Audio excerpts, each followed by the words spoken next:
Hey everybody, it's Jeep Christmas Part 2. Time to light it up for Christmas. Stay tuned.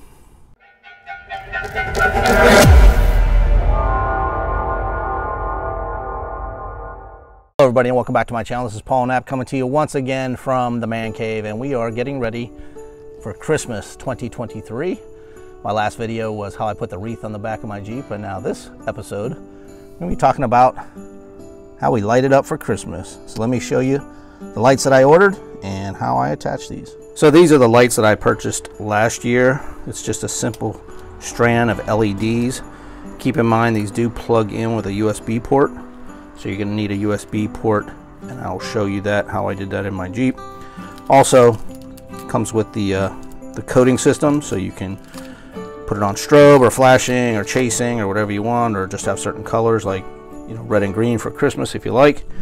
And what I use to attach it, well, just simple black electrical tape, because my Jeep is all black luckily, so that does not show up.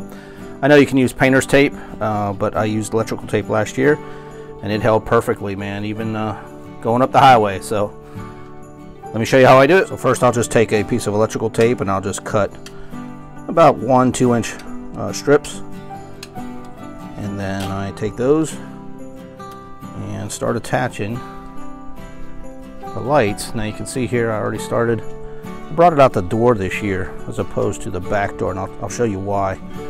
But I just put probably a strip of tape every 3 to 4 lights, and just slowly wrap it my way around, making sure I don't block any doors. Backside here where the tire is, I went underneath, so this way I can still open and close the door without any interruptions if I need it.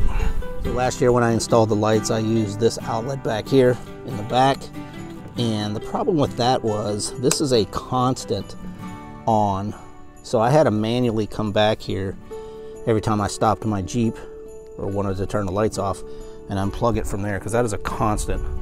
The one I'm using this year is the one in the driver's compartment, and this one only comes on when you turn the motor on. So the minute I stop the car, turn it off, all the lights will go off. When I turn it back on, it'll come back on. And the plug that I purchased is just this simple, you know, plug in here, and I hide it under the passenger seat. I don't know if you can read that, but it is a Duracell. It has 2 regular plugs and 2 USB ports plugs, and it works perfect.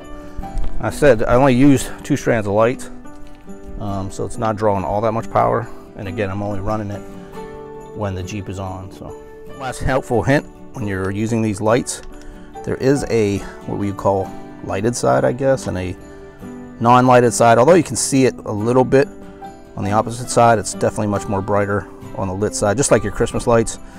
If you have those, if they're not, if they're only lit on one side.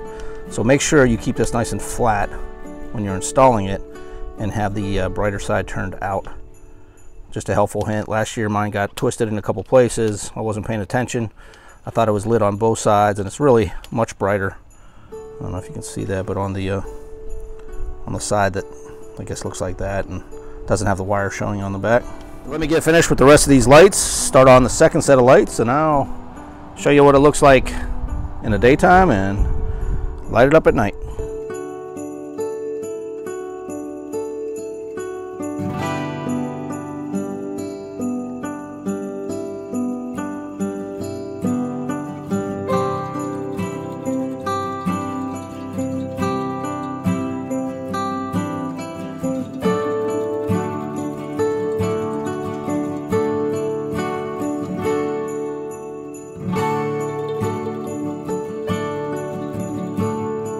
Okay, so here's where the fun begins. You can see where I brought it out of the Jeep.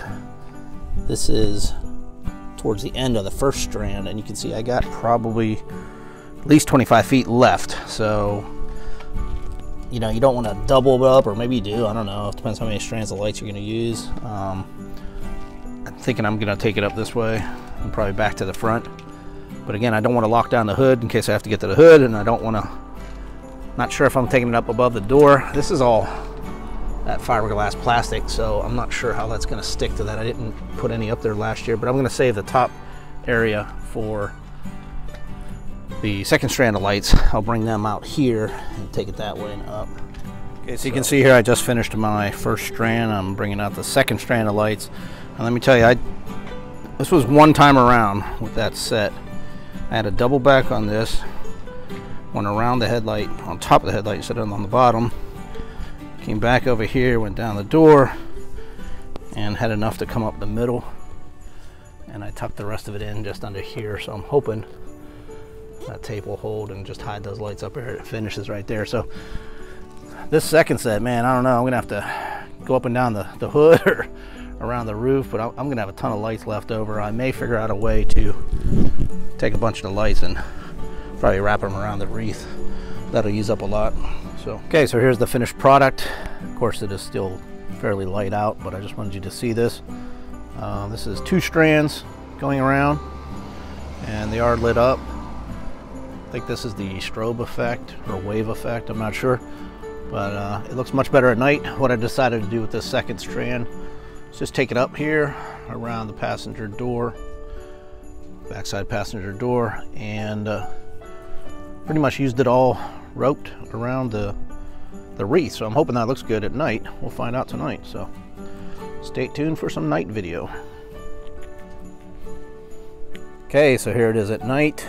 First night, so you can see it's kind of odd not having the top lit up, but it's still a lot of lights. And like I said, I used the rest of them to wrap around the back. So I think the wreath turned out really good. I don't know how that's showing up on video, but that's what it's going to look like this year. I'm not buying any more. So hope you like this, and Merry Christmas.